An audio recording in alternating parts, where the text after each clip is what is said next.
It's like 90 degrees. But yeah, it's a little chilly up here, so people don't know Yeah, what to do. I don't buy that. It's 30 degrees here. Well, we're in the 40s, which is kind of unusual for October. I mean, we had a Halloween that was 92 a couple of years ago, which was kind of crazy. But yeah, I mean, it's good. So, I was born and raised here, so I kind of know how to handle the weather. But we're kind of bracing for a little bit of a stronger winter, I think, which people don't really know how to drive here. So it's a little crazy. No, you guys get more ice. So yeah, for sure. We do. Yeah. Yeah. What part of Texas are you in? I'm in Tyler, which is East Texas, kind of 2 hours east of Dallas. Gotcha. So we're kind of in that Piney Woods area. Dallas, Houston, kind of in between those two. I used to live in DFW. Okay, yeah. Nice. Yep, that's where all of our students and grad students go to kind of have fun on the weekend. So sounds about right. yeah, they're supposed to be working on their projects, but they tend to have a little too much fun, I think, on the weekend. So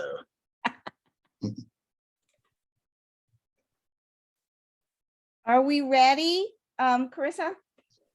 Well, usually we wait a few minutes before we get started because it's such an early morning and people tend to roll in a little late. So I usually get people going around 8:05. So Piper, do you talk to Dr. Penn at all much anymore? Of course. It's been a little bit though. Yeah, he had a hip surgery, I think, is what he told me. Yeah, that's what I was going to say. I know that he had surgery recently. Do you know if it went okay? I think so. I was asking if he was going to go to the ABCT meeting in New York, and he said that he probably wasn't, which is kind of disappointing. I wanted to see him before he retired. I know. Has he said when retirement might be? I think he said July.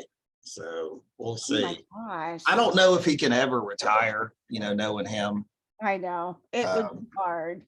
It would be hard. I know. Yeah, I guess you're familiar with Amy Pinkham. She's just right down the road in Dallas now. Yeah. So yeah.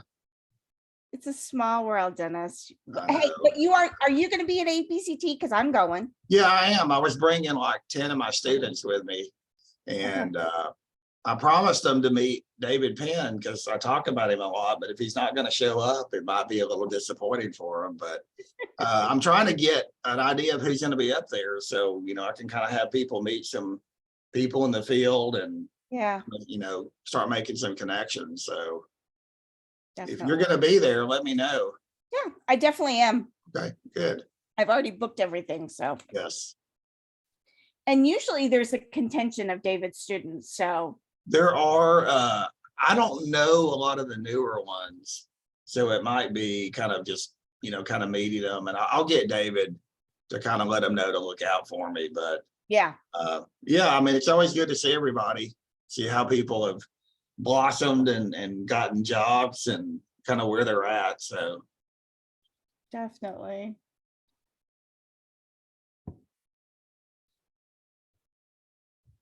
well, Piper, you worked on this project that we're on, so you know probably about as much about this as I do. So Yeah, but you've kept it going, Dennis. That was my understanding, right? It was left to you. Yeah, we have.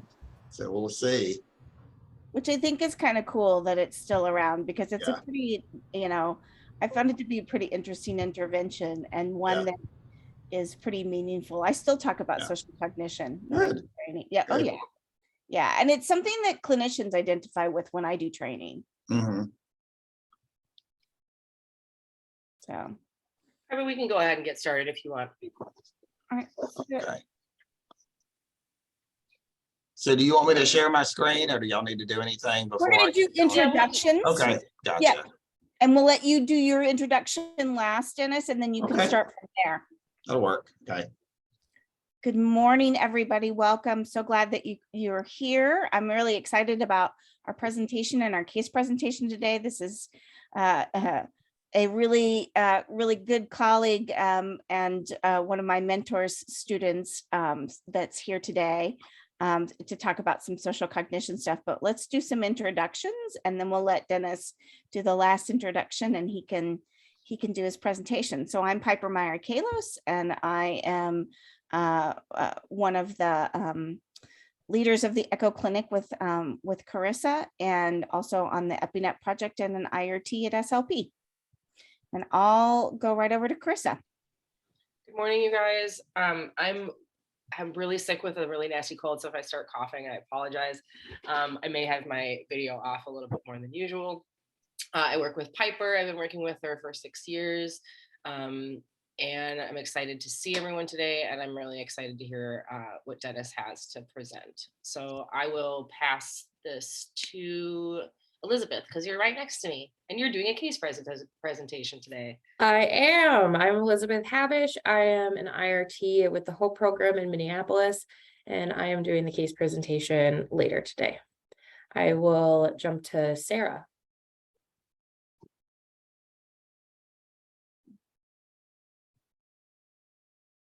Muted. There we go. I am Sarah Van Dree. I'm a support employment and education specialist in Grand Rapids, Michigan, and I work for Network 180. And I will pass it to Trisha. Hi, I'm Trisha. I'm an IRT clinician at Navigate in Grand Rapids, Michigan. And I will pass to Max. Good morning. My name is Max, and I'm a family clinician at the Strengths program in Minneapolis, Minnesota, and I will pass it off to Bridget.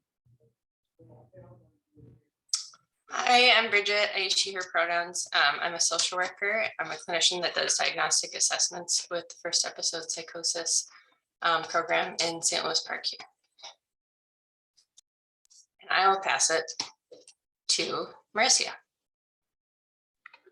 Hi, I'm Marcia. I'm one of the IRT interns at Navigate over in St. Louis Park. It's my last year of my internship, so yay. I am not sure who has gone since I showed up late. No worries. How about Claire? Sure. Morning. My name is Claire Moser. I'm a supportive employment and education specialist with the HOPE program in Minneapolis. And then I'll pass it to Lindley. Hi, I'm Lindley. I'm the case manager with HOPE in Minneapolis, and I will pass it to Liz. Hi, I'm Liz Breen. I'm the program director in Cedar Rapids at the Abbey Center.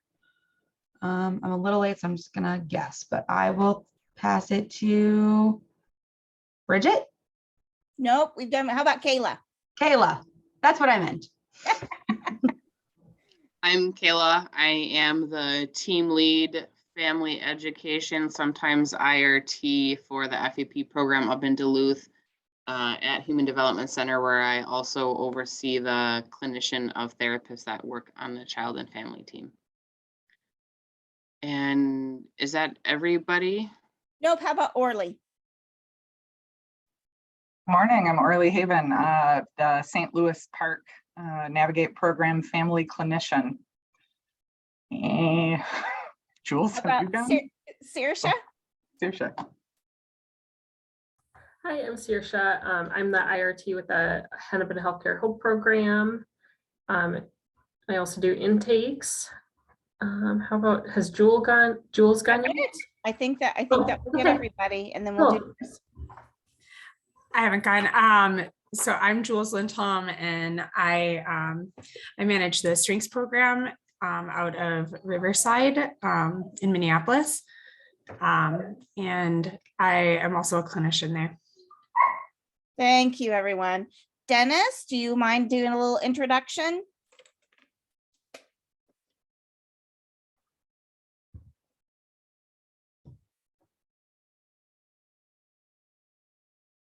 You're still muted. All right, so yes, can everybody see my slides so far? Yep. Okay, so I'm Dennis Combs, and I am a faculty member at the University of Texas at Tyler, if you can't tell from my accent. So I am a professor of psychology and also direct the PhD program in clinical psych. And so I'm a licensed psychologist here in Texas and Oklahoma. And I basically am an academic psychologist. And one of the things that I've always been keen on is developing stuff that clinicians can use in the real world. And so, the stuff that I do research wise, I really want people to be able to use it. And so the topic that we're going to present today on SCIT is really something that we started back in 1997 when I was in graduate school, and has continued to be requested and used across the country. So I'm going to talk a little bit about social cognition and kind of what that is and why it's important.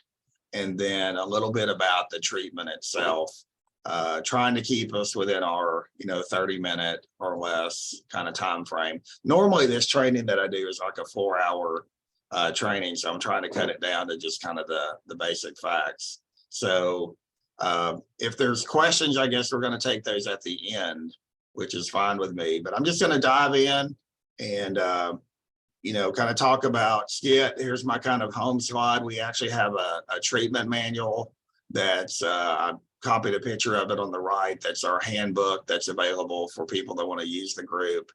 And as I was talking with Piper, we have lots of collaborators.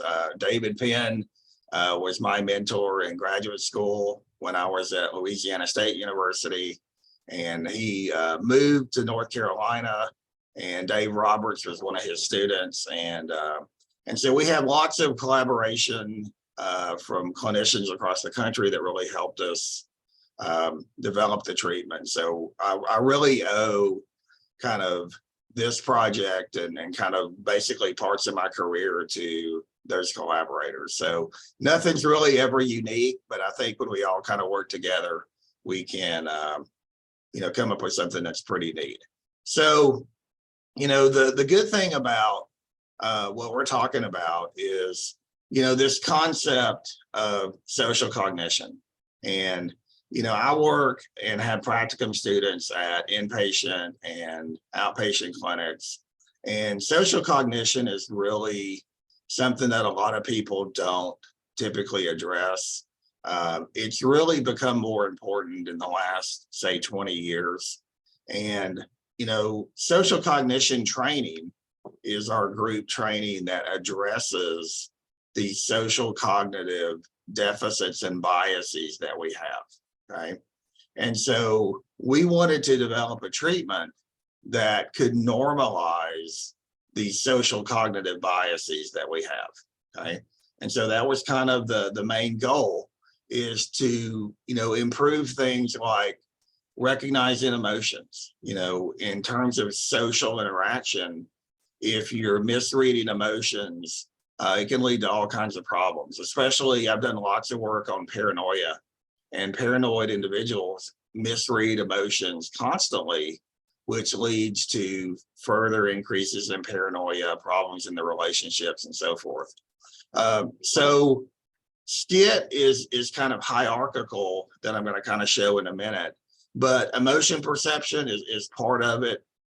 We want them, and we use this term in the group, to become what we call social detectives.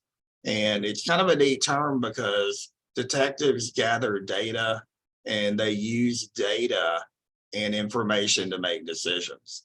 And so if you've ever worked with clients that jump to conclusions and attribute hostility, or maybe they make decisions very rapidly, we want to slow them down and have them use the information to make better decisions. Okay.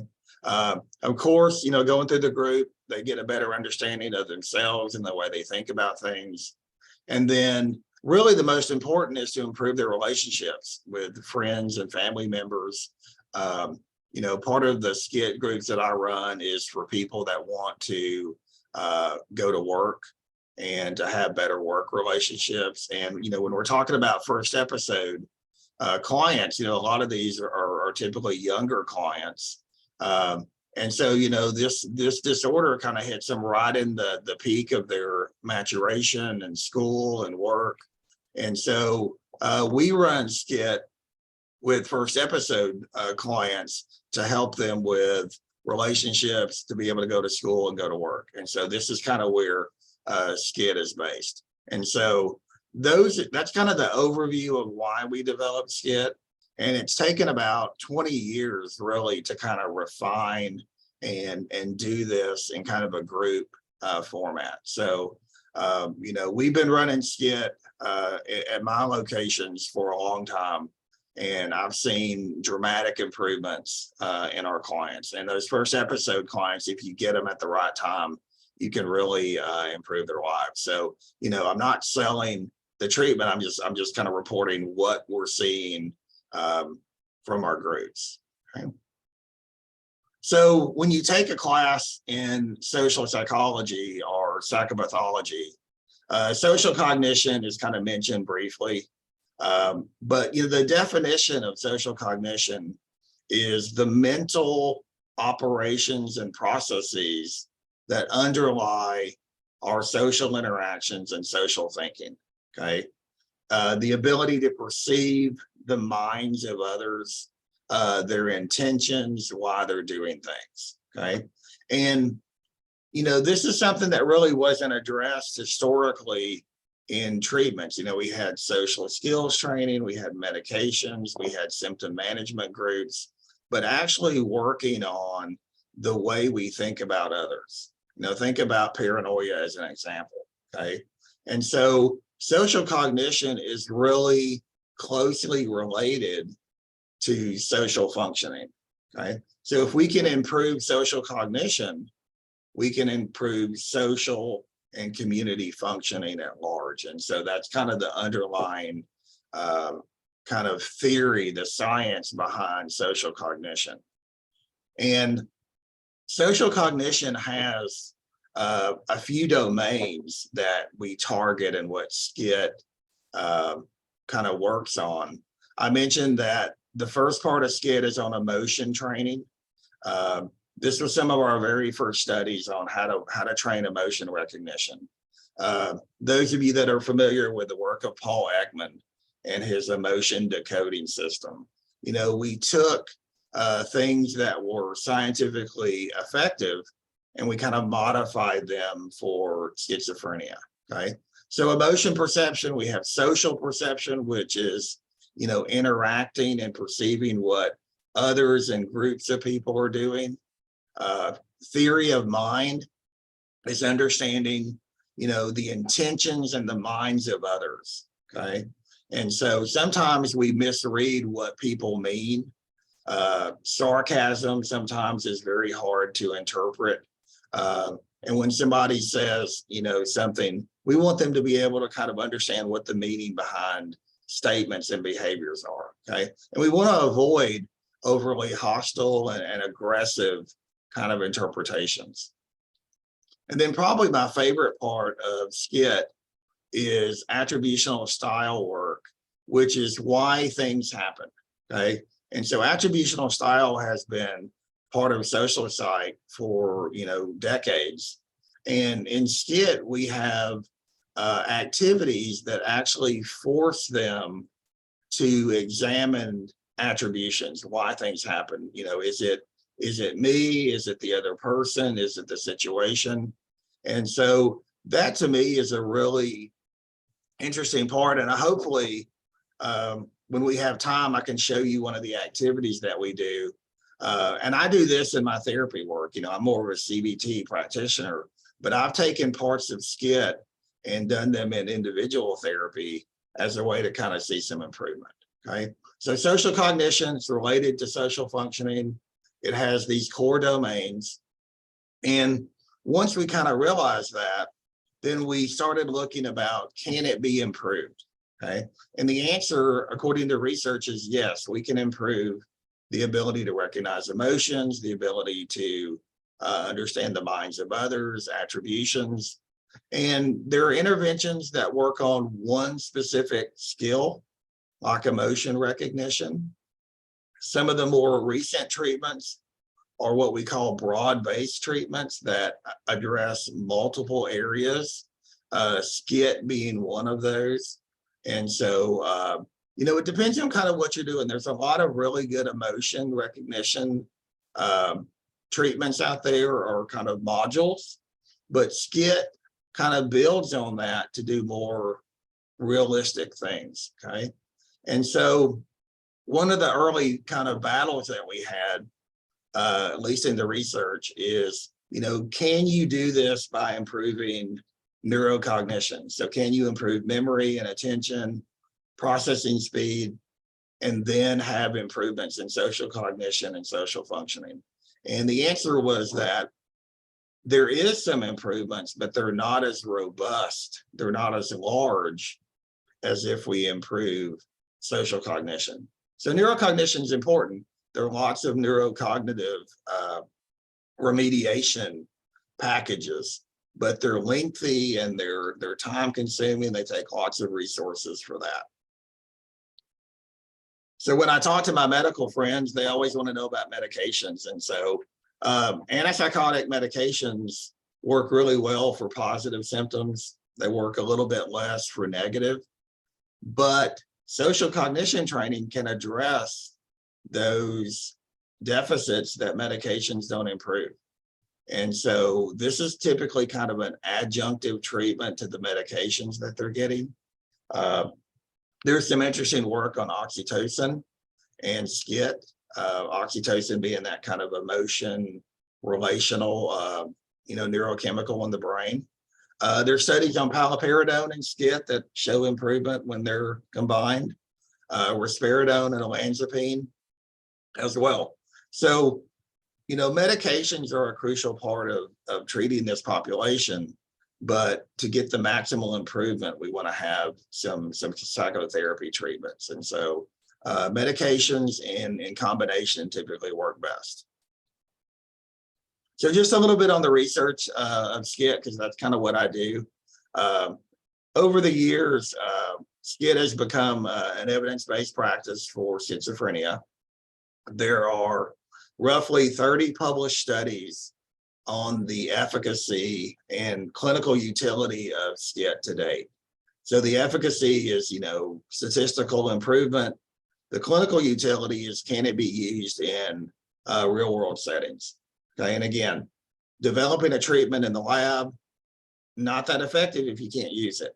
So one of the very first studies we did was implement SKIT in a New York City employment agency to see if it could be run by clinicians and be effective. There are 7 randomized clinical trials of SKIT, and the meta-analyses are positive. So we see good improvements in emotion perception, theory of mind. Attributional style is kind of more on the smaller end, more of the moderate improvement, but we do see positive gains. Okay, so the scientific kind of backing for SKIT is pretty solid, and there are new studies coming out every year on SKIT. People using it in all parts of the country. I'm going to talk about that in a few minutes. So most of the time when we're comparing treatments, we compare it to treatment as usual, which is case management, medication therapy. But SKIT does show improvements to other active treatments, which is what kind of an evidence-based practice needs to do. So things like coping skills training, therapeutic alliance focus therapy. David Penn did a study on befriending therapy. And so, SKIT, like I said, is kind of an augmentative, provides incremental variance really above some other treatments. Medications, neurocognitive status don't appear to affect SKIT results. I did a SKIT group for people that were had cognitive impairments, that had intellectual disabilities, and we modified it a little bit for their level, but they were able to handle the group and show the gains as well. So we structured it to be adaptable, is kind of what I'm saying here. So SKIT has been implemented around the world. We never thought that we would see that, but we get requests from all over the world to do trainings and to send our materials. And I did a training for a group in China a couple of months ago, and they were really excited about it. But you can see that it's really kind of gotten a hold of a niche in terms of people wanting to use it. So VA hospitals, and I just did a training for the state hospital system in California. They're going to implement SCIT in their forensic hospital systems that they have, and they're going to look and see if it reduces aggression and some other things. So lots of people are interested in SCIT and using it. And more recently, lots of first episode programs like the one y'all have are starting to kind of look at it and use it and request it. So what does SCIT work for? Well, originally it was for outpatients and inpatients, which is kind of our standard group. I did some early work on forensic populations and found that SCIT not only reduces aggression, but they have better compliance with medications and groups and things like that. They're less hostile. So for the first episode, we have, I was able to find 4 studies on SCIT that were targeted at early onset or FEP clients. And these are kind of smaller studies, but, that's a pretty sizable number for, a few years. I think, the earliest one was about 5 years ago, but they do show some gains for first episode clients. It's been adapted for bipolar disorder. There's a SCIT for autism, which when you think about social cognitive deficit autism, comes to mind. Schizotypal personality disorder, and then modification for family assisted SCIT, in which family members help out with the treatment and are more involved in kind of the usual treatment. So, SCIT's very adaptable, and a lot of the stuff that we work on is kind of tailoring the treatment to what, people need, and kind of putting in some different activities and modifying things, especially for the first episode. If they're younger, we might want to modify some of the activities for, people that are younger. Our first episode clinic, they're sometimes they're around 17 to 23 is kind of what we're averaging. Every now and then we get, an older client, but, they're pretty young. And so making them relevant to what they're doing, if they're in school or whatever, is really important. Okay. So SCIT benefits people with schizophrenia spectrum, people who are uncomfortable in social situations, whether it be the paranoia, social anxiety, people who have poor social skills, and people who might be lonely and have reduced kind of social context, which I think is, some pretty good recruiting stuff for SCIT. When we sell it to people, these are some of the things that we kind of target when we talk to them. Okay. So, I'm not going to go into like the theory of SCIT, but, people with schizophrenia have deficits, and then they have biases. Okay. So deficits are like a skill deficit. So you can't recognize emotion. You can't understand what people are thinking or their intentions. And we target that by teaching and practicing those skills. Okay. It's like learning a new skill. Biases are things that are just errors in reasoning, and, like jumping to conclusions, people that are paranoid, that kind of blame others and they're hostile. Those are kind of biases. And so we overcome biases by teaching them what they are, and then having them slow down and analyze data and make better decisions. Okay. And we do this with practice and activities in SCIT. So SKIT addresses both of these problems in our client population. Okay, so the group format, it's 4 to 8 clients.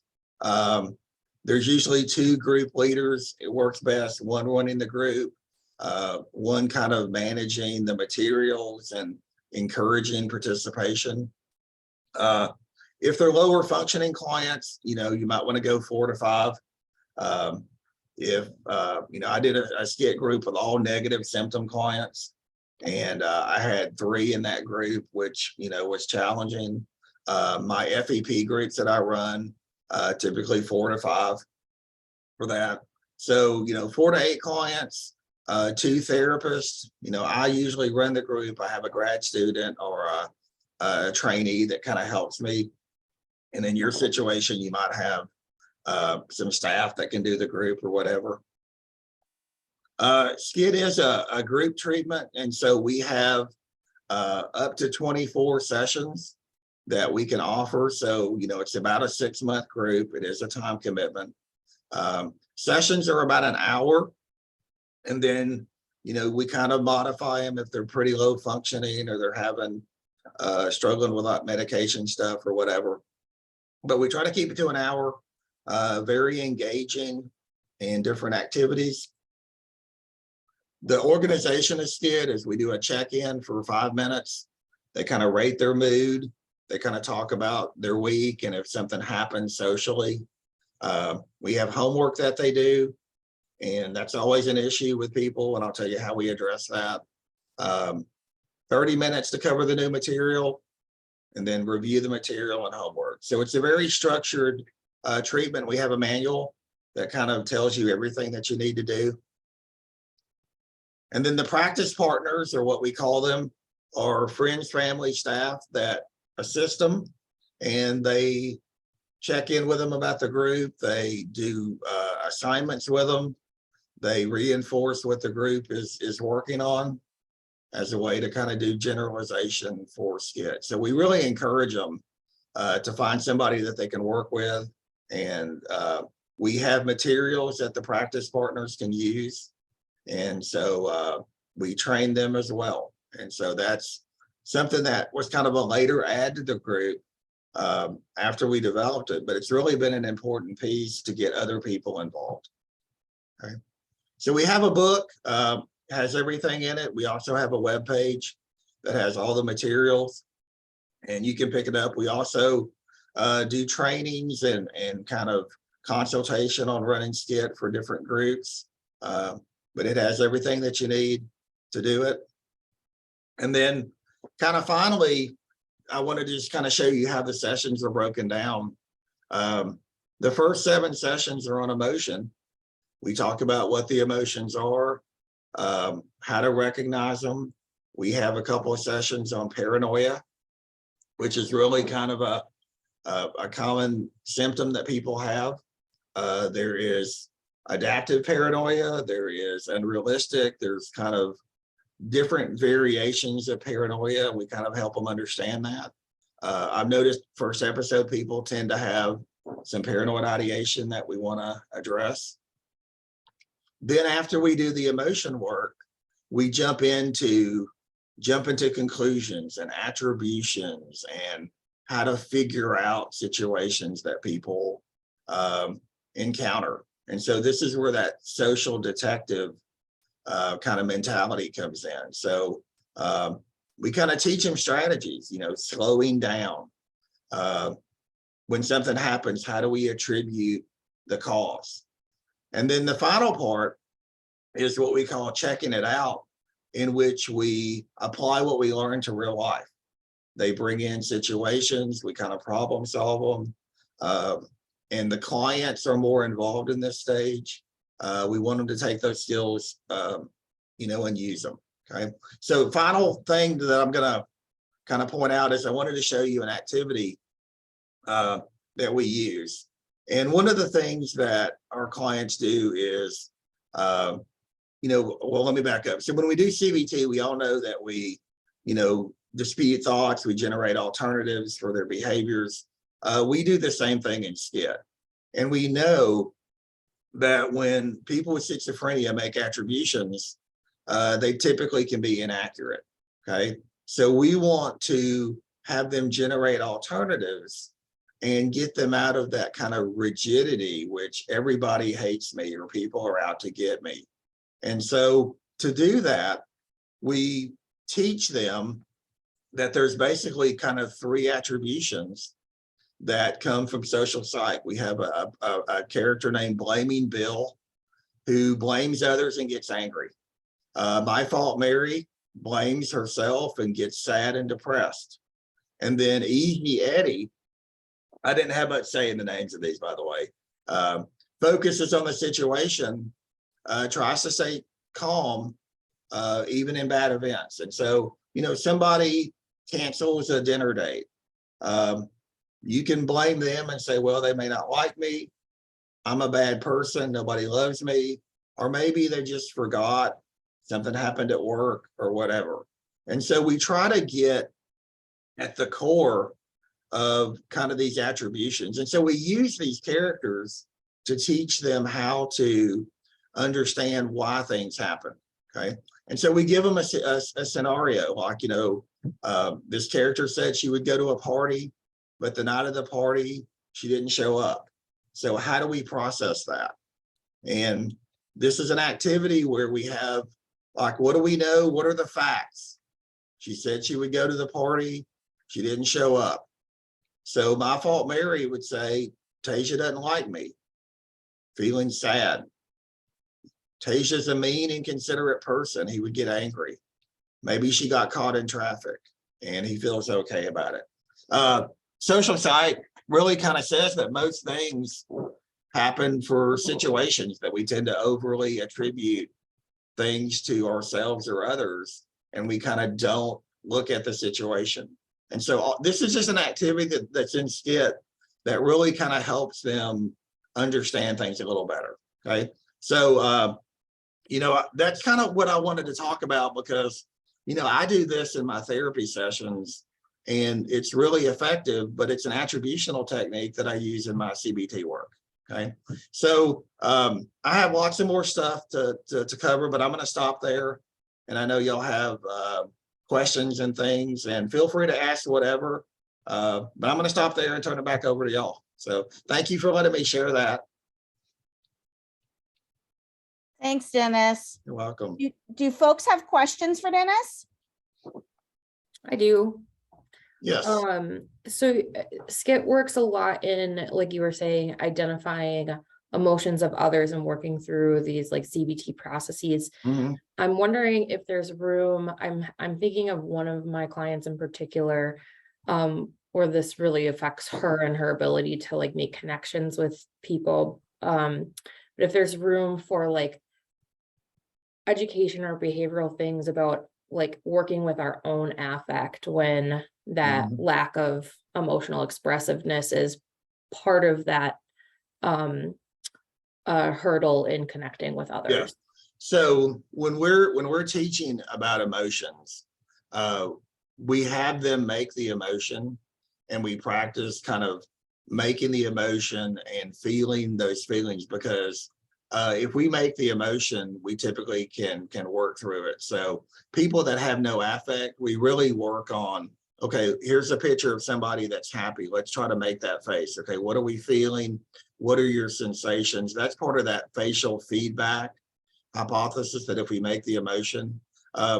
And so we do it kind of by, you know, some mimicry and all that. And basically for those kind of clients, we would want to kind of use that to maybe help them not only have those emotions, but be able to recognize them in others. So the work on improving like your emotion, your own affect regulation is pretty sparse. I don't think there's a good way to do it, but we do it through mimicry and that feedback hypothesis. And so they make the emotion, they describe it, and then we practice looking at other faces. So, you know, that's really kind of the way that we approach it. I mean, I've always been looking for other ways to kind of more effectively do that, but it's really not something that I've been able to kind of find a whole lot of work on. So, but yeah, thank you for the question. That's kind of how we approached it. So, you know, we kind of do incorporate that. I have a question. Sure. And also I just got a nosebleed, so that's why I'm Okay. it's typical. It's so dry in my house this time of year. Yeah. First of all, thank you for that. So I was just thinking about like cultural considerations, and I'm curious about how you navigate like the intersection of culture and like non-white culture and what like how social cognition is defined. Yeah. And I know you only had a fraction of the time that you normally have to talk about this. So I'm just wondering, I'm thinking about like how we define like errors in reasoning, how we define like what recognizing an emotion is, how we define like what is warranted paranoia and what isn't. So I'm just wondering how you navigate that in your book and how that plays out in here. Yeah, definitely. I can see that. So when we developed this, we really kind of just focused on teaching those kind of basic skills. And so what I have been doing is, depending on kind of the makeup of the group, we can change the vignettes and kind of what we're doing to be more culturally appropriate. And when I have higher functioning clients, then we add a kind of a diversity piece to it. So, how does your culture and background, could that affect these situations? But it's only if they have, enough kind of, they've gone through the group and they can kind of grasp that. We don't want to overwhelm them. I mean, we all appreciate those kind of differences, but a lot of times these people just don't have the basic skills to do that. And I think adding that layer makes it more complicated, because now they got to understand why people do things, but also culture and diversity. I've only done that with high functioning groups that could tackle that. But I understand the situation. I've changed the names. We have pictures of different races and genders and things like that we use to make it more relevant. But when we first developed it, we did not include that just because we didn't want to overwhelm them. But you can certainly do that in your own kind of modifications to it if you want to, depending on the clients. Yeah. Anyway, that probably wasn't a great answer, but that's kind of how I've approached it. Really, I mean, just kind of in that manner. So. Dennis, do you find that you end up doing more, that you like expand one of those sections depending on the presentation that you're seeing of the group? So when you talked about just doing negative symptoms, did you end up doing emotion perception longer? Because we did. Okay.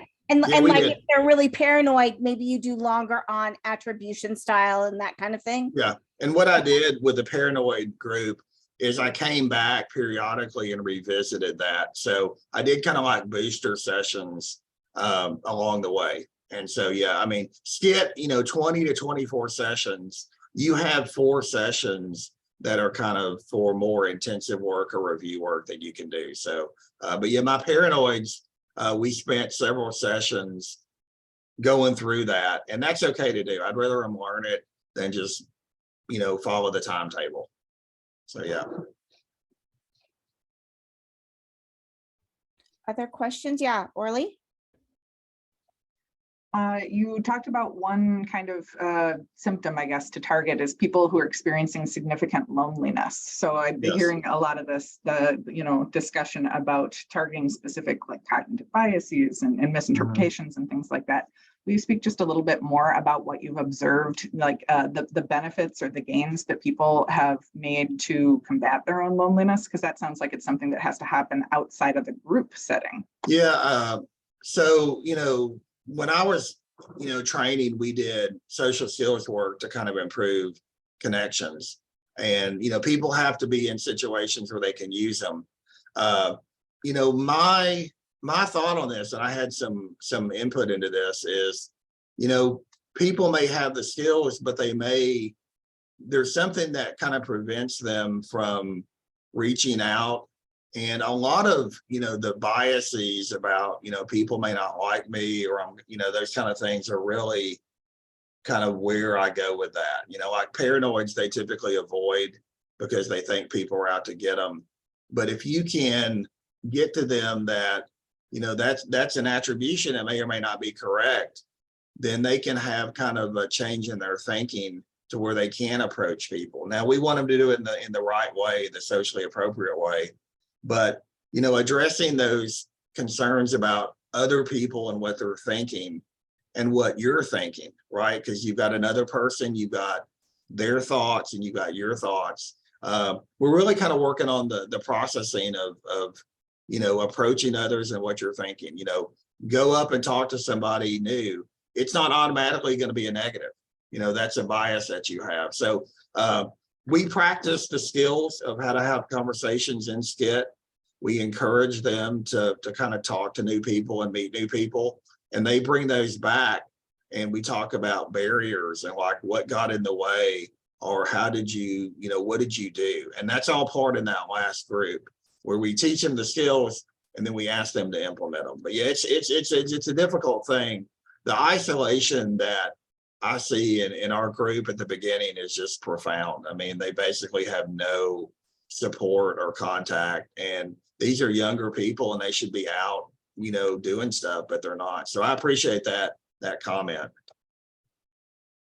One more question for Dennis.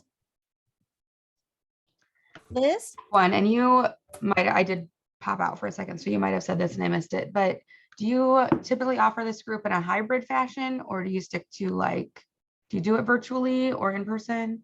We've done both. We've kind of modified it. The traditional one is in group. We're doing over Zoom and hybrid stuff as well. So different combinations. David Roberts has done kind of iPad and smartphone kind of, stuff with that. Right now, Zoom and virtual stuff is still kind of really popular. So the group that we're running is over Zoom, and we just run it kind of like we're doing now. We share our screen and things like that. So yeah, it can be done that way. I've been able to run it okay. So yes. Yeah. Somebody made a comment about the slides. I've emailed the whole thing to Carissa. So feel free to kind of send that out and y'all can have it. I mean, it's my standard kind of training thing. And if you need anything, just let me know, but y'all are welcome to go through it and use it. And I'd love to do a more involved training down the road if this is something y'all are interested in for whatever site you're on. So yeah, that was one of the last questions I was going to say. Jules put that in the chat, Dennis. And essentially, there's the manual that's available, and then you and others do actually trainings on this. That's usually the way it works, correct? Yeah, we do, and we kind of like to train. That. Yeah, we like to do some training, and people really, they can take the manual and try to figure it out, but really, doing a couple hours and then consulting. Periodically on how things are going is kind of the best way to do it. That's the model that we had. So yeah. Okay. Yep. So, perfect. Anything else? Dennis, this was fantastic. I really am so excited. I knew this would be something folks would be interested in. So I'm glad you're able to come. You are welcome to stay, but you are also free to go. We're going to do a case presentation. So okay, we have a career fair that's at 9:30. So I'm going to hang out for a little bit, but if I drop off, that's where I got to go. Okay. Sounds good. Thanks, Dennis. Appreciate the time. It's good to meet everybody. Good to see you again. Thanks.